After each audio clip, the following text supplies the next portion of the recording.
ছেলেটা স্কুলে পাঠাবো, ছেলে হয়েছে হাবলা। হাবলা বলি একদিকে নি যা রাখা একদিনই কি করবো। হাবলা কই? হাবলা হাবলা এ হাবলা হাবলা স্কুল যাবি না? এই তো আইছো। ওই যা থেকে শোন, একদম সোজা যাচ্ছিস, সোজা আবার স্কুল চলে আসবি, স্কুল থেকে বাড়ি আসবি, বুঝেছিস?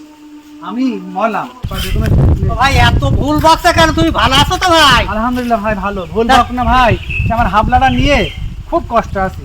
সেই স্কুলে যাবো, ভালো মতো স্কুল যাচ্ছে না, মানে এই গাছে ও গাছে গিয়ে থাকছে। তাই তো, ছেলেটা নিয়ে যে খুব বিপদে পড়ে আছো, আমি তাই দেখি। খুব বিপদ। কি হবে বলো দিন?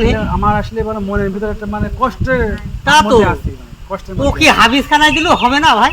হাফেজখানায় দেবো?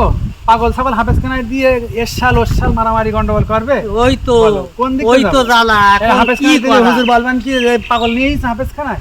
যাই একটু তদবির তাগেদা করলি হয়তো। কি কি এখন তাও তো মন্দ কথা না তো।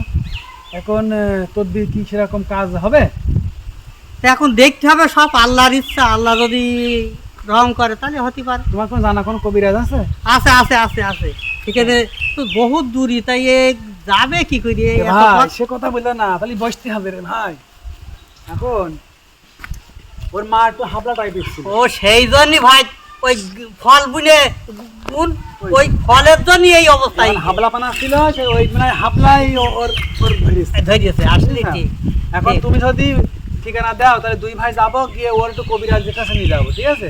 দেখি কি হয়। সব রকম তো লোক দেখা করে, তা আমি একটু করতে চাচ্ছি। বহুত লোক তো সেরে গেছে ভাই, তো ওই জায়গাটা একটা গেলি কোনো খুব খুব ভালো হইতো। তাই ভাই আমি মাসে মাঠে যাবো ভাই। হ্যাঁ, তা এখন এখন তুমি তাহলে সামনে আবার একদিন দেখা হবে, তাই সেদিকে আমি কবে যাবো সেই ঠিকানাটা নিয়ে নিই, নিয়ে কোন দিন কিরাম যাই। ইনশাআল্লাহ ইনশাআল্লাহ ভাই, তাহলে ভালো থাকো। হ্যাঁ।